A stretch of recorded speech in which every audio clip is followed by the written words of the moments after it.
नमस्कार दोस्तों, आप सभी का स्वागत है।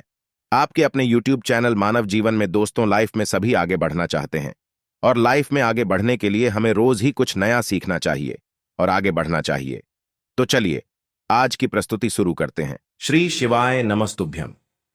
हर हर महादेव। दोस्तों, आप सभी लोग जानते हैं कि 12 सितंबर 2024 गुरुवार के दिन भाद्रपद मास की नवमी तिथि पड़ रही है दोस्तों। और दोस्तों, ये वो नवमी तिथि है, भाद्रपद महीने में पड़ने वाली सबसे बड़ी नवमी है, क्योंकि यह गुरुवार के दिन पड़ रही है। और दोस्तों, आप सभी लोग जानते हो, गुरुवार का अगर सबसे बड़ा कोई उपाय है तो वो 7 चने की दाल वाला उपाय है। तो दोस्तों, इस गुरुवार नवमी के दिन आप लोगों को इस 7 चने की दाल वाले उपाय को जरूर करना है। बहुत सारे लोग होंगे जिन लोगों ने इस उपाय को ना किया हो, मतलब पूरा साल निकल गया, उन्होंने किसी भी दिन इस 7 चने की दाल वाले उपाय को ना किया हो। पर दोस्तों, आपके पास एक आखिरी मौका बचा हुआ है, जो कि 12 सितंबर के दिन है। तो इस दिन आप लोगों को इस वाले उपाय को जरूर कर लेना है। भले ही आपने पूरे साल भर इस उपाय को ना किया हो, पर अगर आपने इस भाद्रपद महीने की नवमी के दिन अगर इस वाले उपाय को कर लिया, तो आपको इस उपाय को करने का वो फल मिलेगा जिसकी आपने कभी कल्पना भी नहीं करी होगी। इसीलिए आप लोग इस वाले उपाय को एक बार जरूर कर लेना, ताकि आप लोगों के हाथ से यह मौका ना जा सके और आपको इस उपाय को करने का फल मिल सके। दोस्तों, यह उपाय पंडित जी ने अपनी अभी की ही शिव महापुराण की कथा में बताया है। जिस उपाय को आज हम आपको बहुत अच्छे से समझाने वाले हैं, इस वीडियो को देखने के बाद इस उपाय को समझने के लिए आपको कोई और वीडियो को देखने की जरूरत नहीं पड़ेगी। तो चलिए दोस्तों, उपाय को शुरू करते हैं।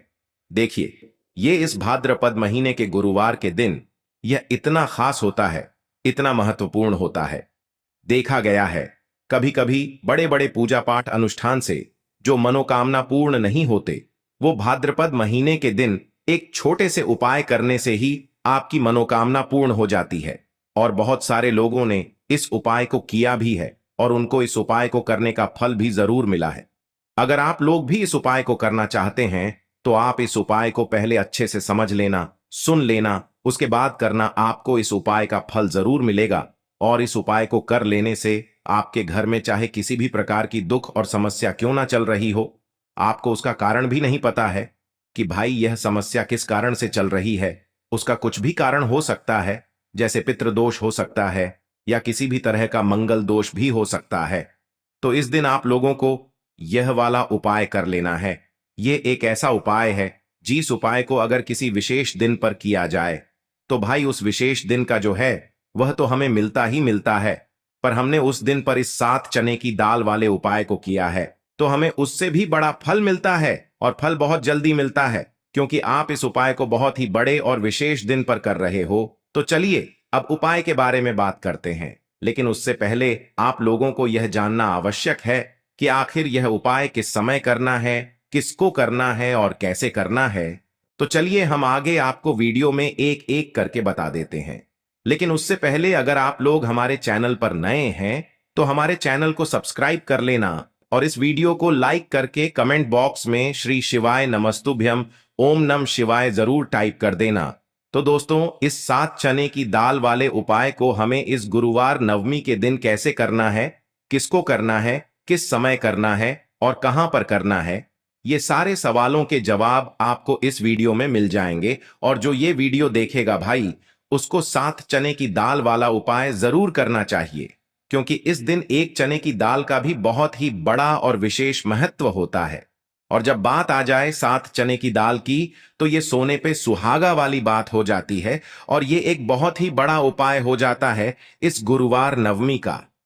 तो अब दोस्तों, इस 7 चने की दाल वाले उपाय को आखिर करना किसको है, सबसे पहले हम लोग वो बात जान लेते हैं।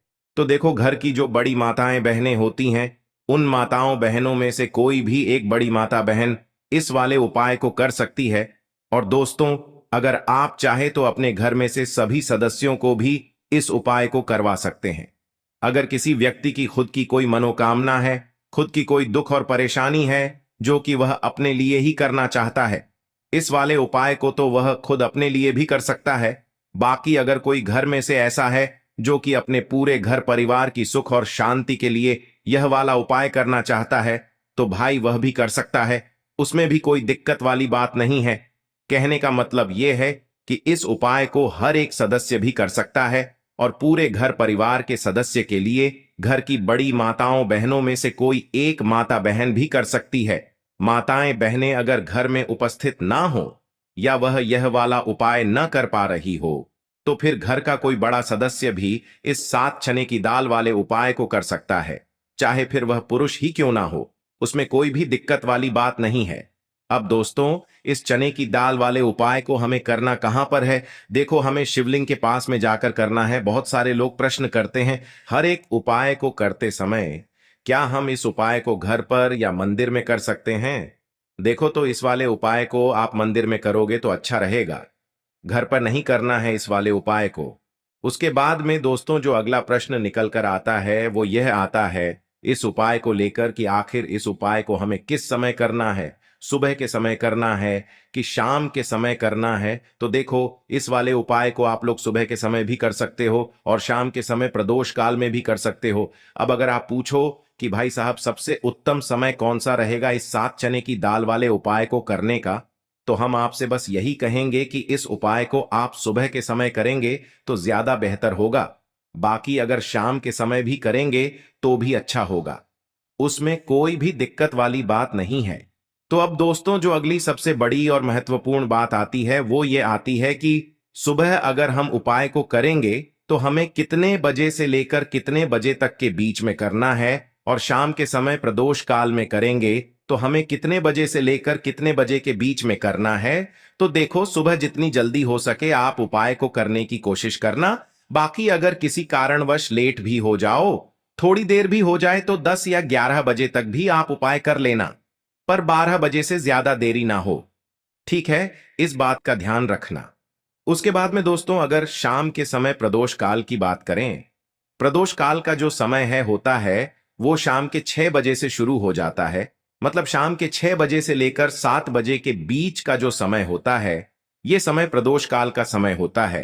पर अभी जो मौसम चल रहा है इस मौसम में जो है शाम बहुत देरी से होती है, तो आप इस उपाय को 7 या 8 बजे के बीच में भी कर सकते हो। मतलब शाम के 6 बजे से रात 8 बजे के बीच में आप कभी भी इस वाले उपाय को कर सकते हो, उसमें कोई भी दिक्कत वाली बात नहीं है। परंतु गुरुवार के दिन कोशिश करना कि समय के अंतर्गत ही कर लो। किसी कारणवश ना कर पाओ तो थोड़ा देरी से भी कर सकते हो, आपको उपाय का फल जरूर मिलेगा। है सबसे पहला उपाय विशेषकर आपको 7 चने की दाल से करना है। तो इस उपाय के लिए आपको मात्र 7 चने की दाल लेना है। इसी के साथ में आपको एक तांबे के पात्र के अंदर शुद्ध जल लेना है और इन दोनों सामग्री को लेकर के आपको भगवान शिव के मंदिर में पहुंच जाना है। गुरु जी ने बताया है कि यह उपाय आप सुबह से लेकर शाम तक किसी भी समय कर सकते हैं। देखो दोस्तों, आपके पास जो 7 चने की दाल है, सबसे पहले तो उन पर आपको थोड़ा सा जल डाल करके उन्हें गीला कर लेना है। अब इस चने की दाल को आपको अपने सीधे हाथ की हथेली पर रखना है और आपके जीवन में जो दुर्भाग्य चल रहा है, आपके जीवन में जिन भी कार्यों में आपको रुकावट उत्पन्न हो रही है, जिन भी कार्य में आप बार बार असफल हो जाते हैं, तो आपको प्रार्थना करनी है, हे महादेव, मुझे इन सभी कार्यों में सफलता प्राप्त हो तथा मेरे जीतने भी कार्य अटक रहे बस सभी परिपूर्ण हो। और ये 7 चने की दाल आपको भगवान शिव के शिवलिंग पर समर्पित कर देना है। बृहस्पतेश्वर महादेव का मन में स्मरण करते हुए गुरु जी ने कहा है कि जो भी व्यक्ति गुरुवार के दिन इस प्रकार से चने की दाल समर्पित कर देता है शिवलिंग पर, उसके जीवन से सारा दुर्भाग्य दूर हो जाता है। अब दोस्तों अंत में जो एक जल का पात्र है आपके पास, इसे भी आपको भगवान शिव की शिवलिंग पर अर्पित कर देना है और श्री शिवाय नमस्तुभ्यम इस मंत्र का जाप करते हुए बस इतना सा उपाय करना है। आपको आपके जीवन का जितना भी दुर्भाग्य है वह सभी दूर होगा।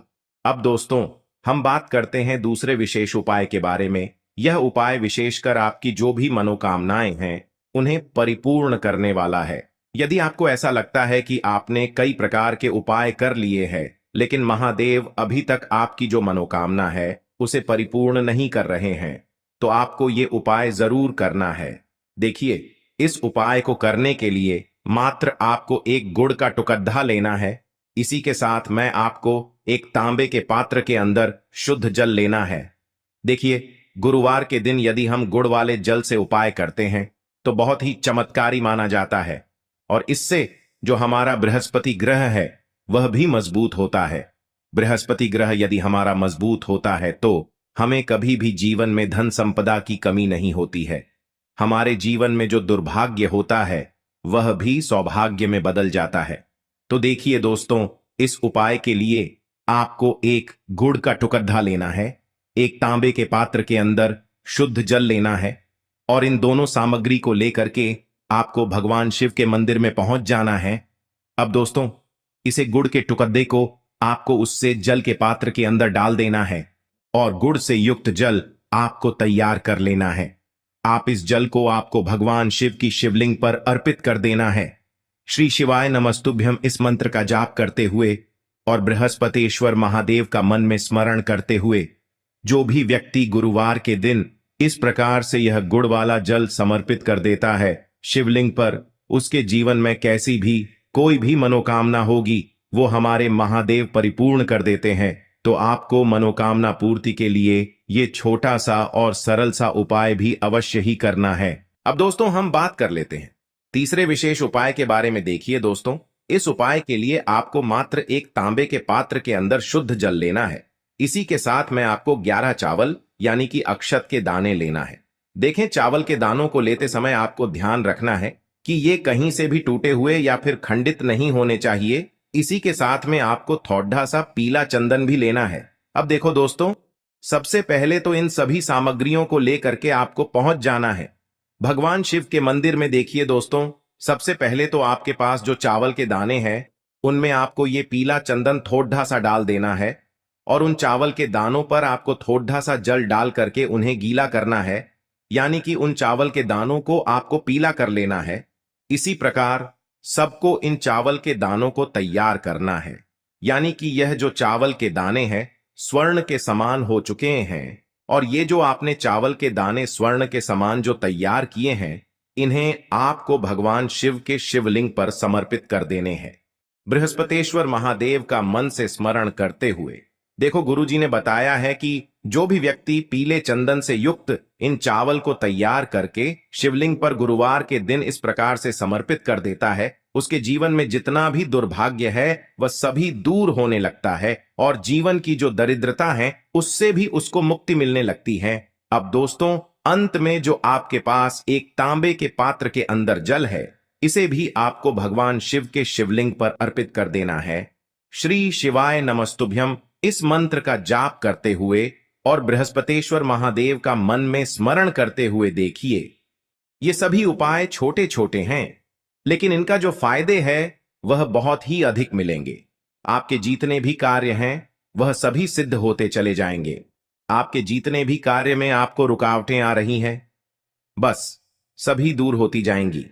दोस्तों, अब हम बात कर लेते हैं चौथे विशेष उपाय के बारे में। देखिए, इस उपाय के लिए आपको 2 दीपक लेने होंगे।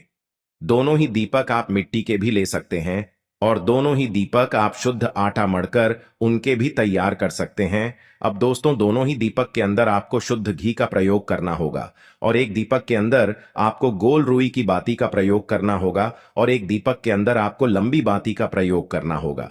लंबी बाती वाले दीपक के अंदर आप मौली वाला जो धागा आता है कलावा का, उसकी बाती का प्रयोग भी आप लंबी पाती वाले दीपक के अंदर कर सकते हैं। देखिए, 2 दीपक वाला ये चमत्कारी उपाय केवल गुरुवार की रात्रि में ही किया जाता है, इसीलिए आपको इस उपाय को बहुत ही ध्यान से समझना। इसी के साथ में आपको 11 काले तिल के दाने लेना है, और इसी के साथ में आपको मात्र 1 चुटकी हल्दी भी लेनी होगी। अब दोस्तों, यह सभी सामग्री लेकर के आपको रात्रि के समय पहुंच जाना है अपने घर में, जहां कहीं भी तुलसी जी का पौधा, तुलसी माता का निवास स्थान है, वहां पर देखिए दोस्तों, सबसे पहले तो आपके पास जो एक गोल बाती का दीपक, उसे आपको तुलसी जी के वहां पर प्रज्वलित करना है। दीपक को प्रज्वलित करते समय आपको ओम नमो भगवते वासुदेवाय इस मंत्र का 11 बार जाप कर लेना है। अब देखिए दोस्तों, आप जो 11 काले तिल के दाने लेकर के आए हैं उन्हें आपको अपने सीधे हाथ में रखना है, और जो आपने गोल बाती वाला दीपक प्रज्वलित किया है माता तुलसी जी के वहां पर, उसके ऊपर से आपको इन 11 काले तिल को घड्डी की दिशा में घुमाना है। आपको अपना नाम और अपनी गोत्र को बोल देना है और फिर आपको इन काले तिल को उससे जलते हुए दीपक के अंदर डाल देने हैं। देखिए, काले तिल भगवान विष्णु के पसीने से उत्पन्न हुए हैं और जब भी हम यह दीपक गुरुवार की रात्रि में प्रज्वलित करते हैं तो इससे हमें हमारे कर्ज में राहत मिलती है। हमारे जीवन में धन प्राप्ति के नए नए मार्ग खुलते हैं। हमारा अगर कोई भी कार्य रुका हुआ है तो वह भी परिपूर्ण होता है। देखिए, गोल बाती का जो दीपक है, विशेषकर हम माता तुलसी के वहां पर भगवान विष्णु और माता लक्ष्मी के निमित्त प्रज्वलित कर रहे हैं, क्योंकि गुरुवार का जो दिन है वह विष्णु भगवान और माता धन लक्ष्मी को समर्पित होता है। इस प्रकार से आपको ये दीपक प्रज्वलित कर देना है। अब जो आपके पास लंबी बाती का दीपक है, एक छुटकी हल्दी है, तो इससे आपको लेकर के पहुंचना है अपने घर के मंदिर में। आपके घर के मंदिर में माता लक्ष्मी की जो भी प्रतिमा ही मूर्ति है उनके सामने सबसे पहले तो आपको ये लंबी बाती का दीपक रखना है। फिर आपको दीपक को प्रज्वलित कर देना है। दीपक को प्रज्वलित करते समय आपको ओम महालक्ष्मी नमः इस मंत्र का जाप करते रहना है। अब दोस्तों, आपके पास जो एक छुटकी हल्दी है उसे आपको अपने सीधे हाथ में रखना है और इस एक छुटकी हल्दी को आपको उस दीपक के ऊपर से 11 बार घडी की दिशा में घुमाना है और आपको ओम महालक्ष्मी नमः मंत्र का जाप करते रहना है और इस एक छुटकी हल्दी को आपको उसे दीपक के अंदर डाल देना है। देखिए, एक छुटकी हल्दी वाला जो दीपक है आपके जीवन से दुर्भाग्य को समाप्त करता है। माता लक्ष्मी की आपको कृपा प्राप्त करवाएगा, धन प्राप्ति के आपके जीवन में नए नए मार्ग बनाएगा। तो इस प्रकार से आपको यह उपाय अवश्य करने। आज के लिए बस इतना ही इस वीडियो में दी गई जानकारी। अगर आपको अच्छी लगी हो तो प्लीज हमारे चैनल मानव जीवन को सब्सक्राइब करें, लाइक करें और हमारे वीडियो में अंत तक बने रहने के लिए धन्यवाद।